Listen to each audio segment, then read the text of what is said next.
Praise Lord. प्रभु का धन्यवाद हो, प्रभु की स्तुति और महिमा हो। आज इस वीडियो में आप सबों का मसीह यीशु के पवित्र नाम में स्वागत है। आज का मेरा विषय है टिड्डियों के बारे में। आजकल हम देख रहे हैं देश में और प्रदेश में टिड्डियों का हमला छाया हुआ है। कई लोग इसमें घबराए हुए हैं और इसके बारे में हर एक लोगों की अलग अलग अभिप्राय है, अलग अलग सुझाव देते हैं, अलग अलग रीति से बता रहे हैं। तो बाइबल के मुताबिक इसकी सही जानकारी लोगों तक पहुंचाने के लिए यह वीडियो बनाया गया है। आप इसे देखिए, सुनिए, लाइक कीजिए, शेयर कीजिए और दूसरों तक भी पहुंचाइए। प्रभु का धन्यवाद हो। बाइबल में हम 4 प्रकार के टिड्डियों के बारे में पढ़ते हैं, जो योएल की किताब उसके पहले अध्याय वचन 4 में लिखा गया है। Joel 1 chapter and verse 4। जो कुछ गाजाम नाम टिड्डी से बचा उसे अरबे नाम टिड्डी ने खा लिया, और जो कुछ अरबे नाम टिड्डी से बचा उसे येलेक नाम टिड्डी ने खा लिया, और जो कुछ येलेक नाम टिड्डी से बचा उसे हासिल नाम टिड्डी ने खा लिया। प्रभु का धन्यवाद हो, प्रभु की स्तुति और महिमा हो। तो अभी हम यहाँ पर देखते हैं 4 प्रकार के टिड्डियों का वर्णन किया गया है। तो आज जो सारे देश में फैले हुए टिड्डियाँ हैं, ये कौन सी है? गाजाम नाम की टिड्डियाँ नहीं है, एलेक भी नहीं है, हासिल भी नहीं है, ये अरबेन नाम की टिड्डियाँ हैं। क्योंकि ये योएल 1:4 अनुसार अरबेन नाम की टिड्डियाँ हैं, क्योंकि अरबेन नाम टिड्डियाँ ही दल बांध बांध कर उड़ते हैं। अब इस टिड्डी की कुछ जान चाहता हूँ आपको। मेल छोटे होते हैं और फीमेल बड़े होते हैं। इसके मेल के बारे में, जो नर है 60 से 75 मिलीमीटर इतना होता है इसका, और जो फीमेल मादा होती है 70 से 90 मिलीमीटर तक ये पाए जाते हैं। और जो इनका वजन होता है, इनका वजन लगभग 2 ग्राम के आसपास होता है। और इनका जो खाना या डाइट है, हरियाली या पौधे खाते हैं। और इनकी एक खासियत है, जितना इनका वजन होता है ना, उतना ही ये भोजन करते हैं, उतना ही खाते हैं। इनका एक दल कहने से 1 स्क्वायर किलोमीटर की क्षेत्रफल में जितने टिड्डियां होती है, वे लगभग 35,000 लोगों का भोजन खा लेते हैं। 35,000 लोगों को जितना भोजन होता है। और इनकी जो रफ्तार है, कहने से उड़ान, इनकी जो स्पीड है 16 से 19 किलोमीटर की प्रति घंटा से ये दौड़ते हैं, या इनकी रफ्तार है। एक दिन में 200 किलोमीटर उड़ान ये भर सकते हैं, कहने से 200 किलोमीटर की दूरी को तय करते हैं। और इनकी आयु जो है 3 से 5 महीने तक ही। लेकिन दूसरी ओर इनकी जो प्रजनन क्षमता है वो भी अधिक होती है। इनके जो शत्रु है इन टिड्डियों के, इंग्लिश में उसे वास्प कहते हैं, कहने से हिंदी में बरे कहते हैं, और जिसे हम भूंगा या भौरा भी कहते हैं। तो पक्षियां भी इनके दुश्मन हैं, शत्रु हैं। रेंगने वाले जंतु भी इनके शत्रु हैं। और इनको क्षति पहुंचाने के लिए इनके जो अंडे होते हैं, अंडे नुकसान किए जाते हैं, और कीटनाशक औषधि का छिड़काव करके इन्हें क्षति पहुंचाई जाती है, और आवाज़ करके इनको भगाया जाता है, जैसे डीजे के साउंड इन दिनों में लगाकर इनको भगाया जाता है। और इनकी जो यात्रा हुई है, अफ्रीका से यमन आए, यमन से ईरान आए, ईरान से पाकिस्तान आए, और पाकिस्तान से अब भारत में इन्होंने एंट्री मारा है। भारत में राजस्थान के 18 जिले और एमपी के 12 जिलों में इन्होंने काफ़ी क्षति पहुंचाई है। यूपी से झांसी और आगरा में प्रवेश करने के बाद अब महाराष्ट्र में एंट्री मारा है। महाराष्ट्र के अमरावती जिले में प्रवेश करके नागपुर के कई भाग में जो पूंछ है बिच्छू के जैसे है, बिच्छू डसने के बाद जो वेदना होती है वो होती है। और उनके सिर अलग है, उनके शरीर की रचना अलग है, आकार अलग है, और वो इवन खिड़की तोड़कर भी अंदर आ सकते। ऐसे कई बातें उनके बारे में लिखा गया, और 5-5 महीने रहेंगे करके बताया गया है। और दूसरी बात क्या है, वो मसीह विरोधी के समय में होने वाला है। इसीलिए मेहरबान करके अगर कोई प्रकाशित वाक्य का 9वां अध्याय बताता है तो कृपा करके उसे बंद कीजिए। प्रभु का धन्यवाद हो। अब मैं आपको बताता हूं बाइबल से इन टिड्डियों के बारे में। कहा जाए तो प्रभु यीशु के आगमन की एक प्रकार की निशानी है।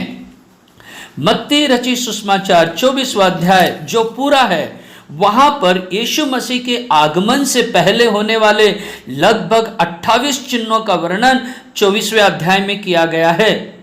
तो अगर आपको इसके बारे में और भी जानकारी चाहिए तो मेरे YouTube में आप देख सकते हैं, बिशप आशीष पंडला GGM, वहां पर और भी अधिक आप इसके बारे में देख सकते हैं।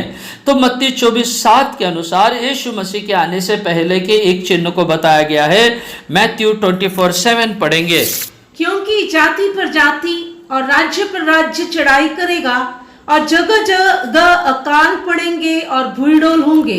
देखो यहाँ पर जो 4 बातें लिखी हैं यीशु मसीह के आगमन से पहले होने वाले, उनमें एक है जगह जगह अकाल पड़ेंगे।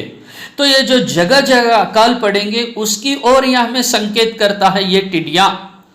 अकाल से इनका संबंध कैसे है यह हम देखेंगे, पढ़ेंगे हम व्यवस्था विवरण की किताब उसके 28वें अध्याय में। व्यवस्था विवरण 28वां अध्याय 38वां वचन और 42वां वचन। डिट्रोनॉमी 28 चैप्टर वर्स 38 एंड 42। तू खेत में बीज तो बहुत सा ले जाएगा परंतु उपज थोड़ी ही बटोरेगा क्योंकि टिड्डियां उसे खा जाएगी। तेरे सब वृक्ष और तेरी भूमि की उपज टिड्डियां खा जाएगी। प्रभु का धन्यवाद हो। यहाँ पर देखिए बताया गया 38 वचन में बताया, तू खेत में तो बहुत बोएगा लेकिन तू बटोरेगा थोड़ा। क्यों? क्योंकि टिड्डियां खा लेंगी। वचन 42 में पढ़े, तेरे वृक्ष और तेरी भूमि की उपज टिड्डियां खा जाएंगी। तो ये जो टिड्डियां हैं उपज खा लेंगी और आने वाले दिनों में एक अकाल पड़ेगा, लोगों को ठीक से खाना नहीं मिलेगा। तो वो हमें प्रभु यीशु के आगमन के पहले होने वाली बात कोई और संकेत करती है। प्रभु का धन्यवाद हो। और दूसरा इतिहास 7वां अध्याय का 13 वचन, यहां परमेश्वर ने 3 बातों का वर्णन किया है। दूसरा इतिहास 7वां अध्याय वचन 13। यदि मैं आकाश को ऐसा बंद करूं कि वर्षा न हो, वह टिड्डियों को देश उजाड़ने की आज्ञा दूं, वह अपनी प्रजा में मरी फैलाऊं।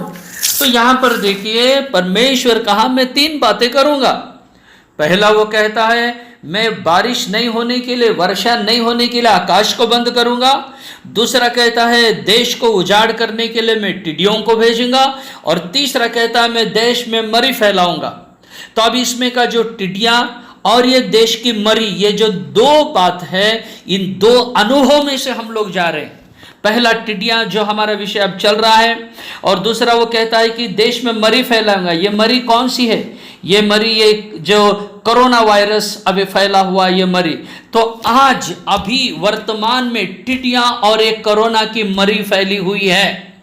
परमेश्वर के वचन के मुताबिक हो रहा है। मेरे भाई और बहनें जो आप यहाँ पर देख रहे हो, या आपके लिए मैं एक वार्निंग दे रहा हूँ, आपके लिए मैं एक सावधान का इशारा दे रहा हूँ। अभी आप बाइबल में आ जाइए, प्रभु के वचन में आ जाइए, प्रभु में आ जाइए। देखिए जो बाइबल में लिखा वही हो रहा है, इसके अलावा कुछ हो नहीं रहा है। तो अगर इससे बचने का कोई रास्ता है क्या? बारिश नहीं होगा, टिड्डियां आएंगी उजाड़ करने के लिए, मरी फैलेंगी, इससे बचने का कोई मार्ग है क्या? हाँ, इससे बचने का एक रास्ता सर्वशक्तिमान परमेश्वर ने बाइबल में बताया है। तो इसके लिए हमें बाइबल खोलना है, हमें बाइबल से पढ़ना है। हम पढ़ेंगे दूसरा इतिहास 7वां अध्याय उसके 14 वचन में परमेश्वर ने 3 काम करने के लिए बताया। 2 क्रॉनिकल 7:14।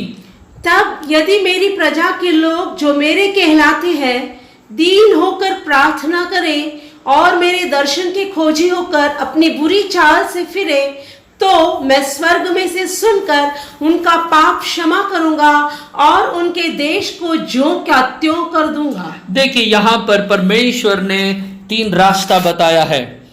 अगर इससे बचना है, टिड्डियों से बचना है, मरी से बचना है, तो परमेश्वर ने 3 बातों को बताया, वो हमें करना है। तो पहला जो है दीन होकर प्रार्थना करने के लिए बताया। नम्र, दीन मतलब नम्र होकर प्रार्थना करे। प्रेयर में परमेश्वर को ऑर्डर मत दो, लीन हो, नम्र हो के परमेश्वर से प्रार्थना करने के लिए बताया। और दूसरा उसके दर्शन के खोजी हो। परमेश्वर के दर्शन के खोजी होना ये पवित्रता को दर्शाती है, क्योंकि मत्ती 5वें अध्याय के 8वें वचन में लिखा है, मैथ्यू 5:8, धन्य है वे जिनके मन शुद्ध है क्योंकि वे परमेश्वर को देखेंगे। ओ धन्य वे जिनके मन शुद्ध है क्योंकि वे परमेश्वर को देखेंगे। उसके दर्शन आपको करना है तो पवित्र होना जरूरी है। आत्मा में, प्राण में, शरीर में, सोच विचार में, ख्यालों में, क्रियाओं में हमको पवित्र बनना है। तो ही परमेश्वर ये जो मरी को निकालेगा और इन टिड्डियों को भी उखाड़ के फेंक देगा। प्रभु का धन्यवाद। और तीसरी बात परमेश्वर कहता है, बुरी चाल से फिरे, कहने से पाप नहीं करे, कहने से बुरे काम को तौबा करे, कहने से फिर गलत काम न करे। परमेश्वर कहता है तब मैं उन्हें क्षमा करूंगा, उनके देश को ज्यों का त्यों करूंगा, कहने से अच्छा करूंगा, पहले के समान तंदुरुस्त करूंगा। तो परमेश्वर के लोगों, आपको डरने की आवश्यकता नहीं है। आपके लिए परमेश्वर ने एक वादा दिया है। योएल की किताब में 2 अध्याय उसके 26वें वचन में परमेश्वर ने वादा दिया है। हम उस वायदा को पढ़ेंगे, जोएल 2:26।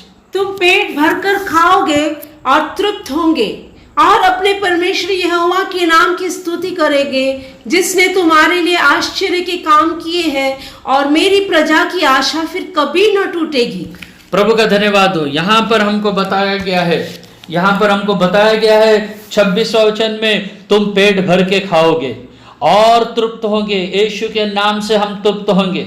हम में से कोई उपास नहीं रहेगा, ना कोरोना के दिन में और ना इन टिड्डियों के दिन में कोई उपास नहीं रहेगा। परमेश्वर कहता है तुम पेट भर के खाओगे और तृप्त होंगे और अपने परमेश्वर यहोवा के नाम की स्तुति करोगे। पेट भर के खा के सोना नहीं है, परमेश्वर की भरपूर स्तुति करेंगे करके लिखा है, जिसने तुम्हारे लिए आश्चर्य कर्म किए और मेरी प्रजा के लोगों की आशा फिर कभी नहीं टूटेगी।